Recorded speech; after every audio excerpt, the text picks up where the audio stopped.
Tu parlais de piquant de plumes. Ouais. Moi, c'est un truc qui m'a beaucoup affecté quand j'étais petit aussi à la maison. J'avais un oreiller de plumes qui me piquait la nuque. Très agréable. Et un truc, mais c'est tout con, j'ai découvert la protection d'oreiller.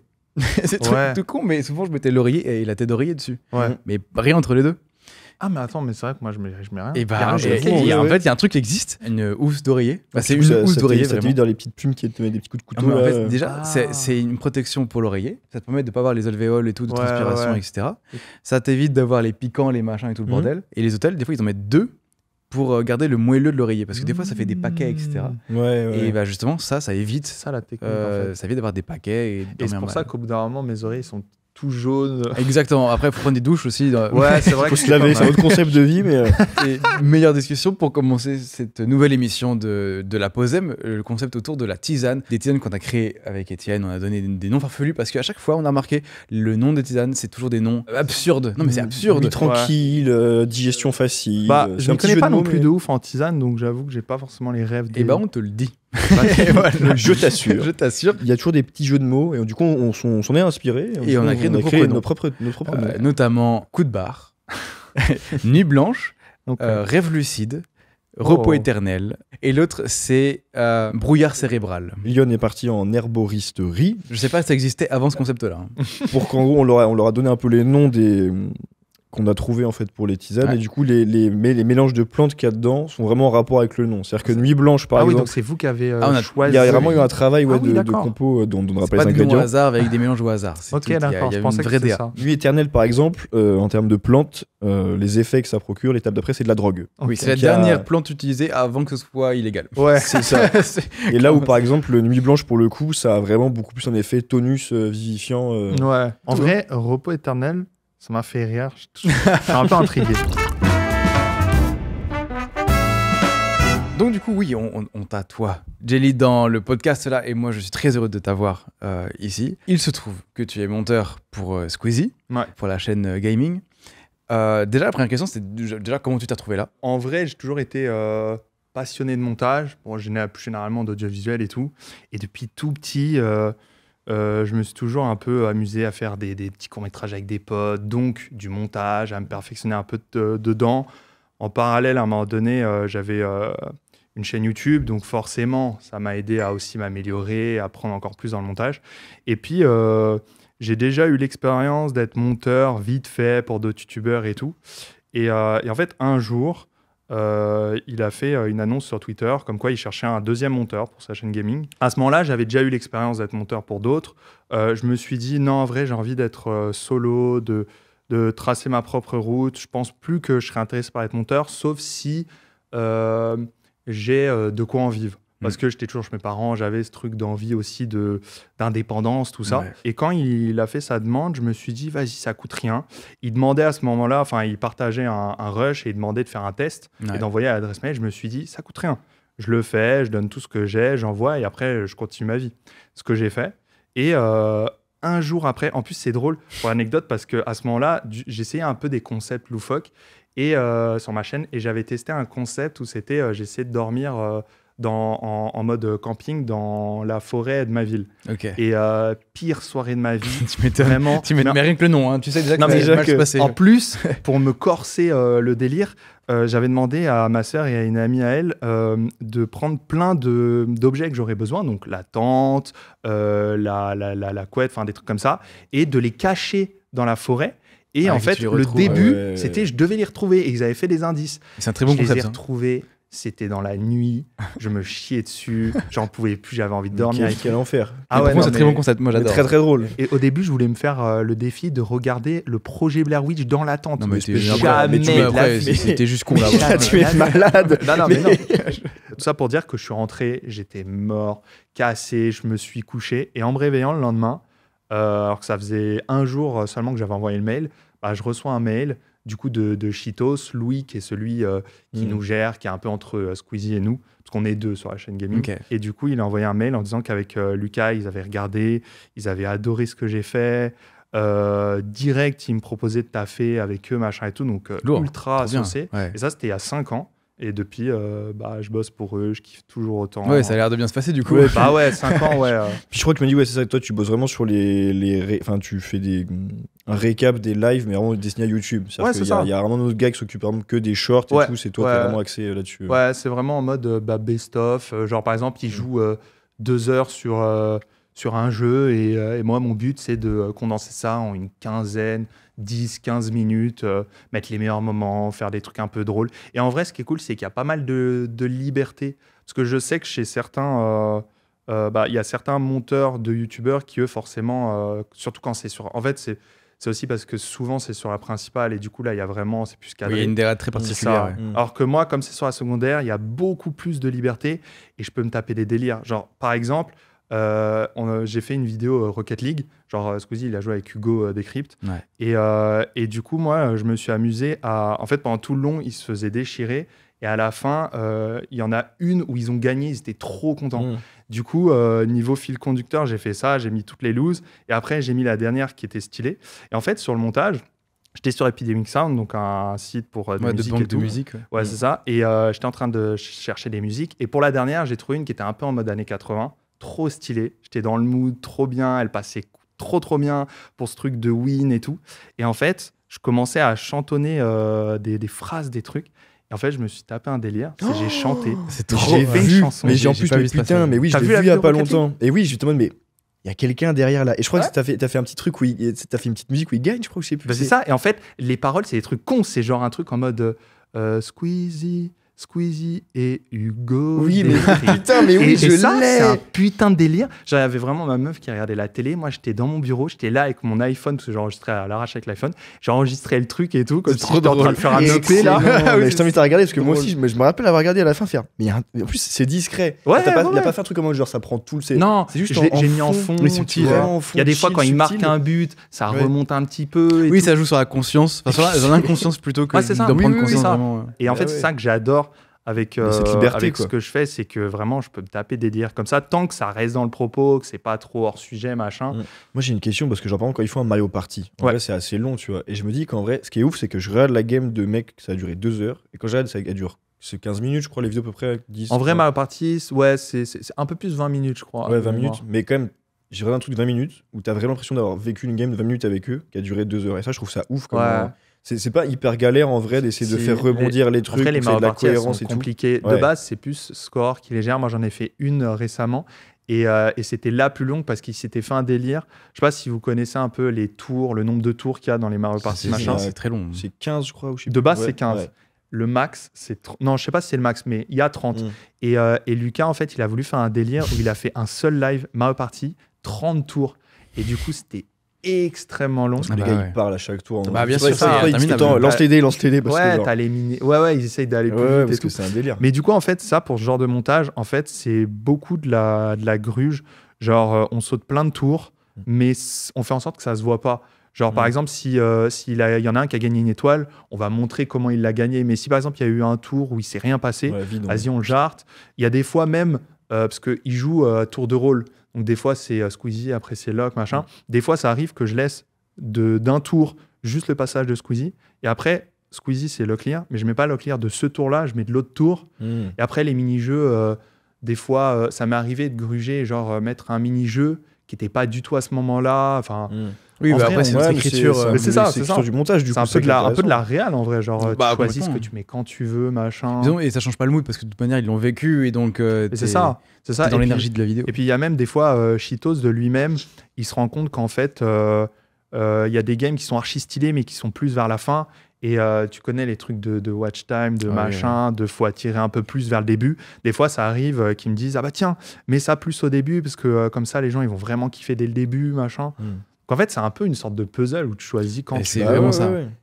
T'as différentes pièces et c'est à toi de les mettre au bon endroit pour que ça prenne vie bien. Mais tiens, d'ailleurs, en vraie question, parce que du coup, je suppose que bosser pour Lucas, quand même, ça va être ça. Je sais pas si c'est très sportif quoi, mais le montage, je sais déjà que c'est quand même un truc qui prend du temps, qui est chronophage et tout. T'arrives à t'y retrouver ou pas dans ce fait de bosser à fond pour quelqu'un et en même temps avoir tes ambitions perso dans des projets et tout En fait, le truc, c'est que les 2 premières années où j'étais du coup monteur pour Lucas, comme avant ça, j'étais monteur depuis un petit bout de temps, que c'était ma passion, que j'avais plein d'idées de projets, des courts-métrages, des docus, des machins. Je suis trop passionné par plein de trucs.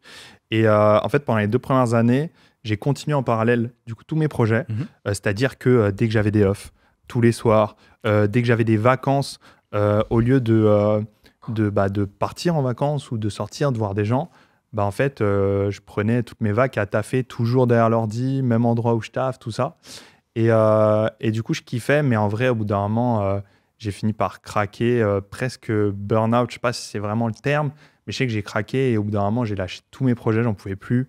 J'avais vraiment plus de vie perso. Je pense que vous connaissez un petit peu ce genre de délire. dedans, là, vraiment. Là, on est dimanche midi. On n'a pas mangé ce midi pour faire cette émission. Sur 72 heures, on a dormi 3 heures, tu vois. Ah ouais, non, en plein dedans. Ouais. Mais moi, je suis arrivé vraiment au summum de ça, où j'en pouvais plus, où je me renfermais. En plus de ça, monteur à distance, t'es souvent dans ta chambre. T'es isolé, tu cultives un peu la solitude. C'est ça, donc du coup, il y avait ce truc de je m'enfermais dans ma bulle, je voyais pas de gens, je faisais pas de soirées, de machin, tout. Et déjà que à la base, pendant toute mon adolescence, j'ai toujours été un peu réservé, j'étais pas trop le genre de personne qui allait en soirée, des trucs comme ça. Et avec le temps, j'ai commencé à ressentir un peu le manque, pas forcément des soirées en tant que telles, mais juste de me sociabiliser, de voir des gens faire des trucs, vivre des trucs de jeunes, quoi. Du coup, en fait, je suis arrivé à un summum où je crois que j'ai eu vraiment ce truc que tu peux retrouver dans le burn-out, où je crois que je sais plus si j'étais chez mes parents à ce moment-là, mais je suis descendu, je suis allé sur le canapé, et vraiment, genre, j'étais comme un zombie. J'ai tout lâché. Je crois que j'étais en train d'écrire une idée de court-métrage, pas quoi, j'ai tout lâché. J'étais vide, j'en pouvais plus.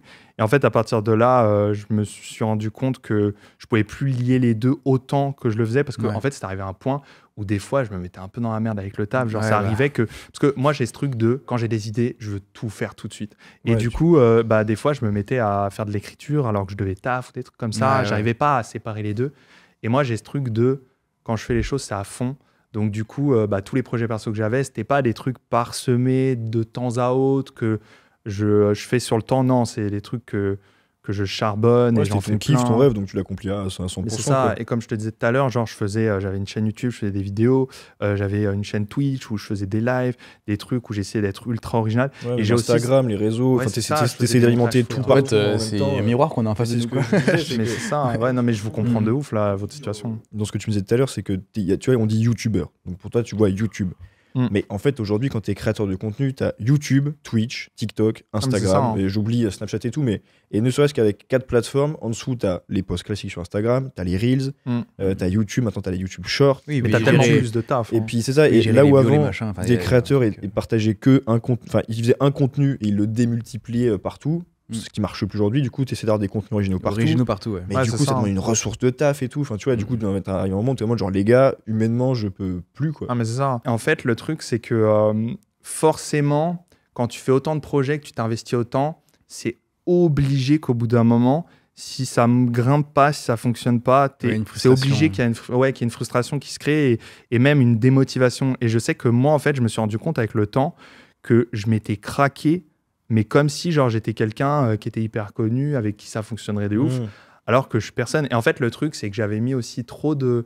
Les gens avaient trop d'attentes, parce que j'avais beaucoup teasé ça. Ils s'attendaient à genre je fasse un truc de fou sur Twitch. Et en vrai... c'est un truc de fou quand même. Mais en vrai, le format, enfin, comment dire ça, la DA était folle.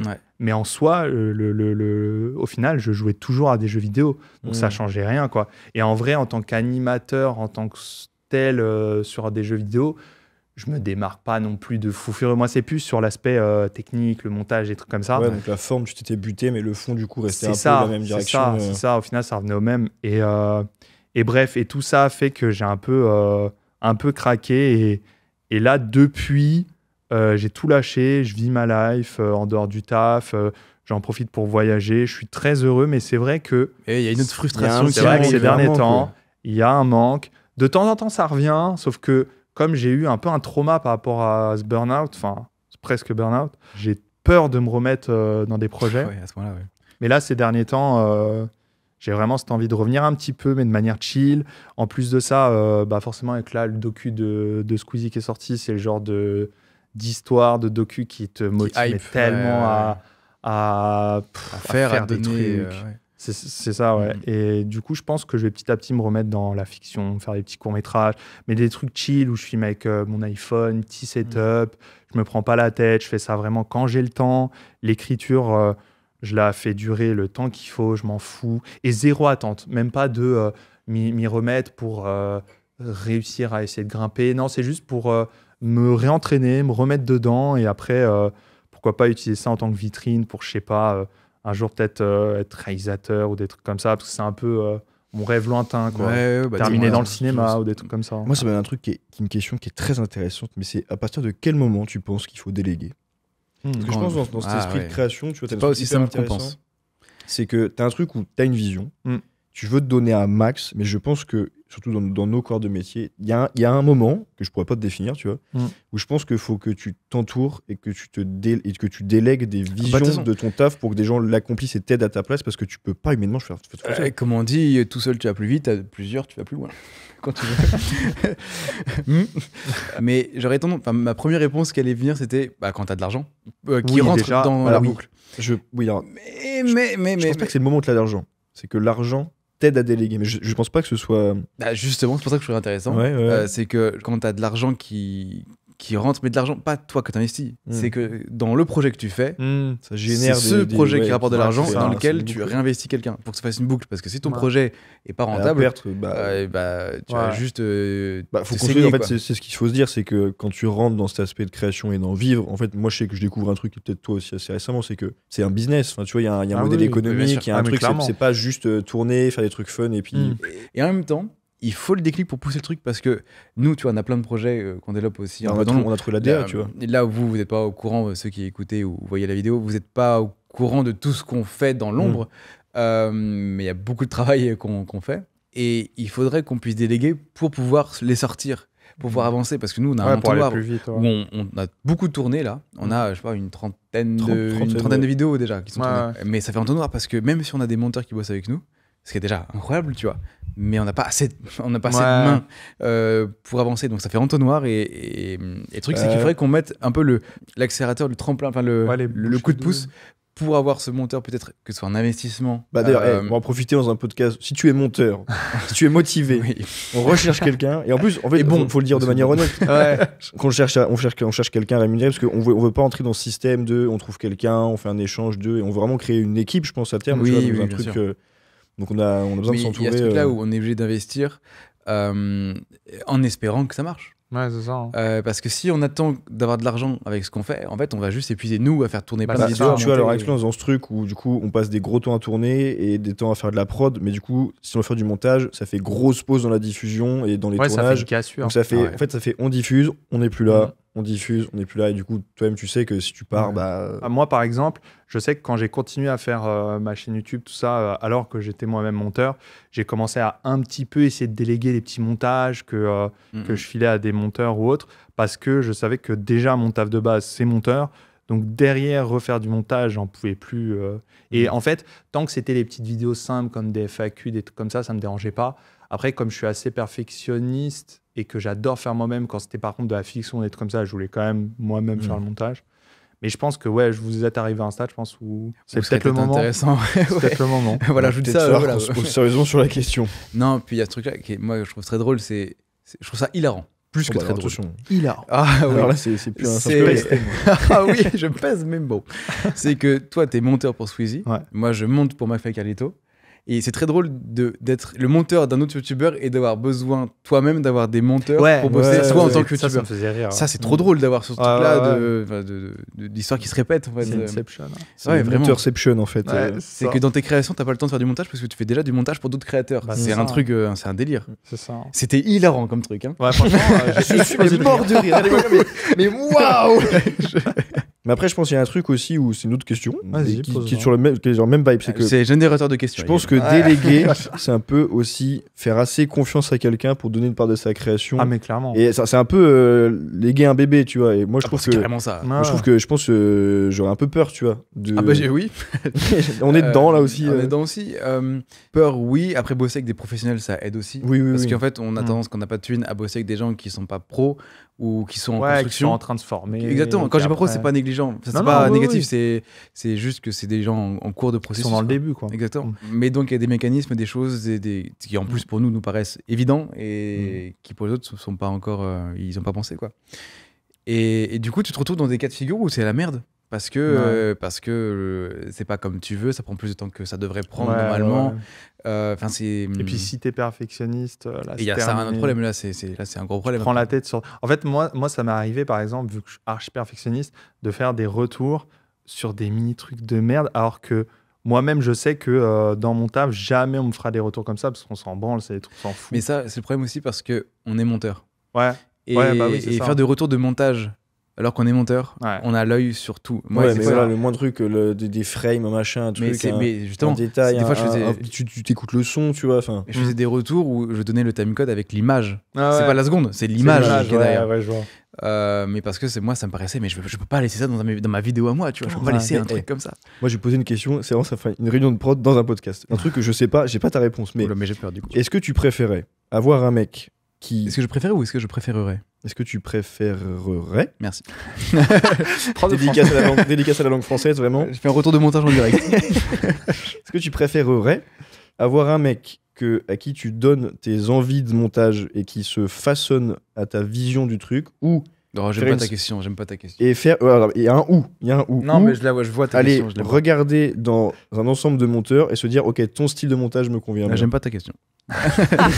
J'aime pas ta question parce qu'il n'y a pas de bonne réponse. Pour moi, ça dépend. Bah, c'est ça, en fait. Pour moi, ça dépend parce que la première proposition, ça, c'est si tu as une idée vraiment parce que une idée précise en fait, du truc. C'est un peu ce truc-là. Bah, c'est ça, si tu as une idée vraiment précise, montage, vaut mieux trouver quelqu'un qui se façonne à toi. Par contre, et ça a déjà été mon cas en tant que monteur, si tu ne t'y connais pas en montage, que tu es genre youtubeur, que tu fais des vidéos un peu classiques, il n'y a pas des DA de fou furieux, là, ça peut être cool de te baser un peu sur le style du mec et un peu de te l'approprier et tout. Parce que je sais que j'ai déjà été monteur pour d'autres youtubeurs qui ne s'y connaissent pas en montage, ou avant, il n'y avait pas énormément de montage sur leur chaîne et tout. Et du coup, moi, j'ai apporté une plus-value, mais genre, à aucun moment, il m'a dit, il n'y a pas eu trop de DA qui m'a imposé ou quoi que ce soit, quoi. Donc je pense qu'en vrai, ça dépend de ça. Hein. Moi, je dirais un juste milieu. J'y venais, j'allais le dire. Ouais. Vraiment, mais alors, sache que on te l'a pas encore dit, mais le juste milieu chez nous, c'est un credo de vie. Hein. Je pense qu'on va écrire un bouquin dessus. Le livre, il va s'appeler le juste milieu. Non, mais vraiment. Et on arrêtera le livre au milieu. Mais non, on écrira qu'au milieu du livre. Il n'y aura pas le début, il n'y aura pas la fin. Mais par contre, ce serait pas très écolo, mais ce serait drôle. Mais bon, ce sera du papier qu'on fera dans notre forêt personnelle. C'est-à-dire que tu peux parler de n'importe quoi dans la vie. Le juste milieu revient toujours au galop. Il y a ce truc-là où, par exemple, pour répondre à cette question-là, dans le juste milieu, je pense que fournir une direction artistique de toi en tant que créateur, c'est hyper intéressant, mais que l'autre soit fort de proposition aussi. Ça, cool. Non, en vrai, je rejoins ce que tu dis. Pour faire des choses dans son univers, tu vois. Pour que lui aussi se sente créateur de quelque chose, exactement. Et pas juste esclave, tu vois, du montage. Ça, c'est pas ouf.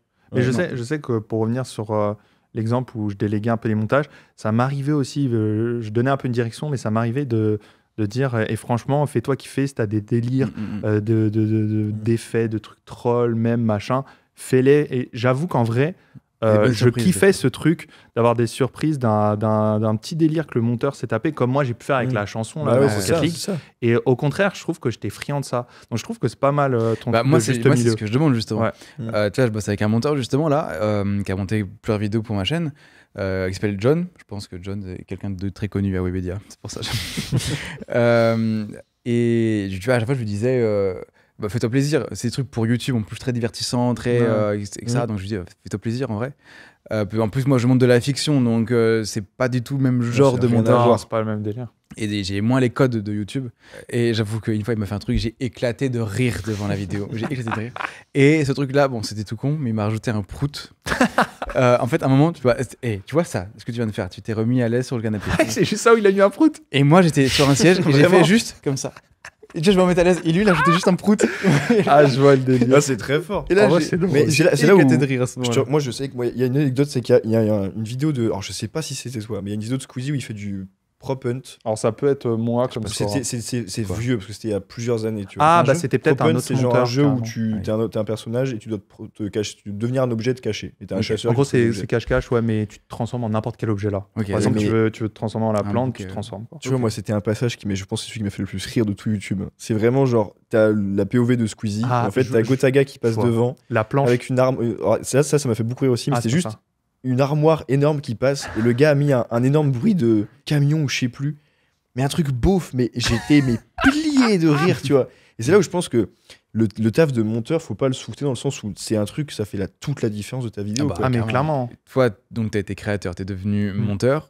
Qu'est-ce qui t'intéresse dans la créa? Qu'est-ce que tu voudrais... Donc, là, si tu reprends, par exemple, vers quoi tu voudrais te diriger en tant que créateur? Je suis archi fan à la base de fiction, de court-métrage, de docu, ce genre de trucs. Donc, je pense que mon rêve serait de terminer un peu dans le cinéma, donc forcément ce serait, ce sera, pas ce serait, c'est bien, ce sera la motivation. Non mais ouais, ce sera fiction, donc court-métrage, des trucs comme ça. Plus de vidéos classiques, youtubeurs, tout ça, ça m'intéresse plus trop. Moi c'est vraiment plus, ça rejoint un peu ce que tu dis en vrai, plus de l'écriture, trucs comme ça. Et moi c'est vraiment ce qui me passionne le plus. Vraiment, depuis ma pause, là, enfin, c'est même pas une pause, c'est depuis que j'ai arrêté, à chaque fois que je vois des films, et putain de chefs-d'œuvre où ça me balance une claque. Je sais que ces derniers temps, j'ai eu The Whale qui m'a fait ça. J'ai pas vu encore. Mais c'est une dinguerie. Je l'ai tellement kiffé que je suis allé le revoir genre 2 jours après avec ma famille.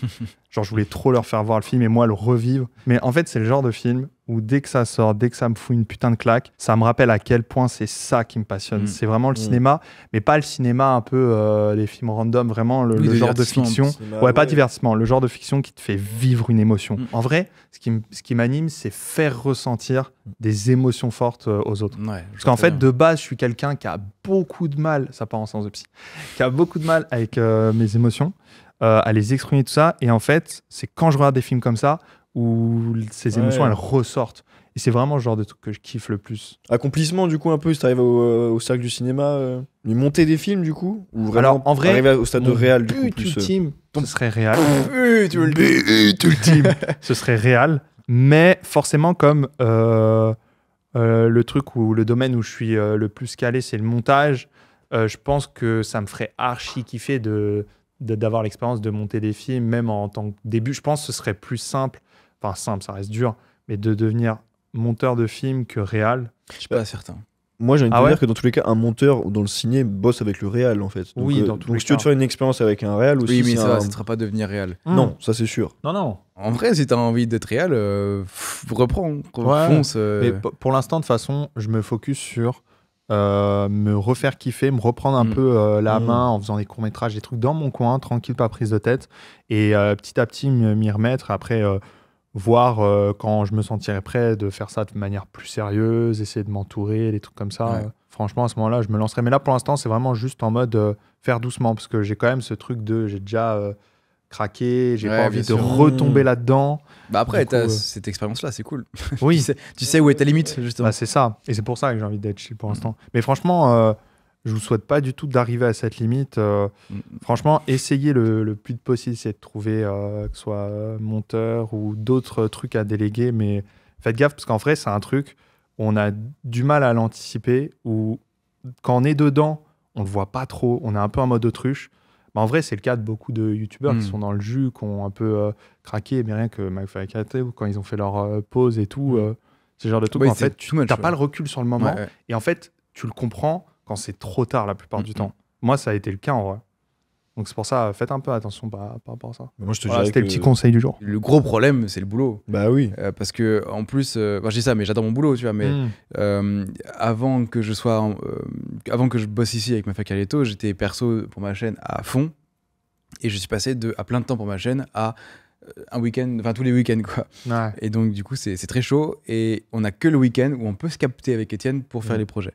Donc on pourrait pas déléguer ce truc-là, tu vois, on peut pas déléguer un jour dans la semaine. J'avoue, non, c'est pas possible. Ça, c'est deux trucs différents. Ça c'est le côté santé mentale, et là le montage c'est un autre truc. Mais oui, bien sûr. Mais donc c'est déléguer des choses qu'on peut déléguer quoi. Mais en vrai, rien que le montage, si vous déléguez juste ça, rien que ça va faire une grosse différence. Juste ça, c'est 70% de tout le. Ah mais clairement. C'est la clé de, on peut rediffuser, on rentre dans un truc durable, on dans une économie. Enfin, tout est là-dedans, c'est vrai. Un truc qui me faisait rire, c'est qu'on faisait une époque, c'est que des fois, tu sais, on mettait notre âme dans un projet, tu vois, genre, et on va percer là-dessus et tout. Non, mais toujours. Truc de ouf. Toujours. Mais en fait, du coup, des fois, t'as un peu une déception et tout. Du coup, maintenant, je le dis juste plus. Je dis, bah, en vrai, je kiffe trop, mais j'ai plus d'attente, tu vois, de me dire, tu vois. Non, en fait, t'attends pas à chaque vidéo, chaque truc, que ce soit la vidéo qui fonctionne. Il y a un truc où plus tu crois qu'une vidéo va marcher, qu'un projet va marcher, moins ça marche. C'est l'inverse. Mais attends, tu sais que ça me fait rire parce que mon pote Lascor, qui est monteur sur la secondaire, lui, il a ça, c'est-à-dire que dès qu'il a détesté un montage, sûr et certain, Cheetos, il va adorer. Et à l'inverse, quand il adore une vidéo, c'est le moment où il aura le plus de retours. Genre vraiment, ça me bute, il y a tout le temps ce truc-là. Moi, je l'ai moins, mais lui, il a beau ça. C'est très drôle ce truc-là. Et par exemple, nous, il y a... Enfin, nous... Sur une vidéo qu'il y a sur ma chaîne, qui est la vidéo de l'équitation en mode je réapprends à faire du saut d'obstacle.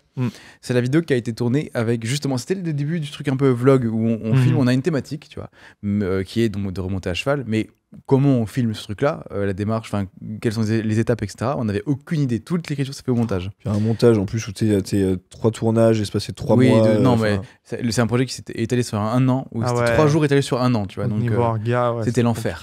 Et c'est une vidéo qui était pas du tout travaillée, pas écrite, qui a été montée de manière un peu basique. C'est la vidéo où je me suis dit ça marchera jamais, quoi. En fait, on avait que des images de lui qui fait quelque chose et il a quand même décidé de j'ai rajouté une voix off pour driver un peu le truc tout le long. Ça c'est pas mal en vrai. C'était cool, ouais. De faire ça. C'est ça qui a fait diff d'ailleurs. Tu ponds le truc. Et j'ai pond le truc et là, je te jure en moins d'une semaine, les gars, la communication, vous êtes bouillants. Non, mais c'est un délire. C'est un vrai délire. J'ai gagné, je sais pas, peut-être 1000 abonnés en 3 jours, je crois. Mais à mon niveau, tu vois, j'avais 400 abos. 14 000 sur YouTube. Et donc, au tout début, t'es content. Le short, il fait 100 000 vues. Le short, plus de 100 000 vues. La vidéo, elle a fait 14 000, 15 000, je crois, ouais. Mais pour des vidéos qui font d'habitude 200 vues. Et tu vois, par exemple, l'Islande, le documentaire que j'ai fait en Islande sur le jeûne, je me suis dit, putain, un concept. Moi, j'étais vraiment à fond dans le concept. J'arrête de manger pendant 5 jours en faisant un road trip en Islande. Les images sont magnifiques. Là, tu vois le truc de base. Au montage. Je l'ai pas encore vu, mais il faut que je le vois. Vraiment, on regarde le. Je regarderai. Je te ferai un compte rendu. Oui, une note, frame par frame. C'est ça. Et en fait, elle a fait 840 vues, je crois. Ouais. Et t'es en mode, bon. Bah, tu sais que. J'ai bossé 6 mois dessus. Personne l'a vu. Mais moi, c'est le genre de truc qui, au final, même si je voulais pas me rattacher à ça, ça a fini par un peu décourager, un peu m'emmener vers le craquage parce que je faisais des trucs trop fades. Comme là, t'as fait un docu archi fade, tu vois, pour au final que ça t'as pas de rendement, quoi. Ça machin. Et même si t'as la meilleure volonté et que t'as pas envie de tomber dans les travers de je fais ça pour les vues machin, forcément qu'au bout d'un moment, si t'as personne qui te voit. J'ai pas vu dans ce contexte-là, mais en revanche, j'aimerais vivre de ces projets-là. Ouais, c'est ça, c'est vivre de ces projets. Mais juste assez pour dire que tu as envie, en fait. C'est ça, c'est que peu importe le succès qu'il y a derrière, si je peux vivre de ces projets-là. Pouvoir faire que ça. Balèque de la fame, quoi, tu vois. Genre. Et oui. C'est se lever un matin, aller faire arriver en réunion, prendre un projet, le tourner, paf, ça part, et tu sais que tu te relèves le lendemain encore et tu continues comme ça, et t'as de quoi vivre, en fait. Point, tu vois. Un petit regard entre les deux. Ouais, voilà, en petite pause déj. Non, parce que cet homme ne mange pas le midi. Tu jeûnes le midi? Jeûne intermittent. J'ai testé ça, et c'était pas mal parce que je sais que moi, le midi, c'est le moment où ça me déglingue ma productivité, ce que je mange. En vrai, je te et l'après-midi, j'arrive pas à taf. Et du coup, j'avais testé ça. C'était incroyable. Je faisais pas de pause, machin. Enfin, en tout cas, ça me déglinguait pas. Ouais. Mais c'est quand même un peu compliqué avec le temps, tu vois. Genre, il suffit que je perde un peu le truc, je sois invité ou je sais pas quoi, tu vois, à des repas. Ouais, je comprends. Et j'aimerais développer. Ouais. Mais là, c'est un tout autre sujet. On se lance sur autre chose. Et je crois qu'il faut même penser à la fin de ce podcast-là. C'est vrai que là, ça fait 2h30. Hyper content de t'avoir rencontré pour ma part. Du coup, c'est vrai que c'est une découverte à travers ce podcast. Hâte de voir ce que tu vas ressortir sur les réseaux et tout. Du coup, on va grave suivre ça et tout. Donc, regarde bien ma vidéo de l'Islande. Je mettrai une petite carte, un petit lien. Poser des questions, on va travailler les DM. Je ne connais pas plus persévérant que l'humoriste Antoine Santenac. Si vous voulez réaliser vos rêves, je vous invite à regarder cette autre émission de La Pause M.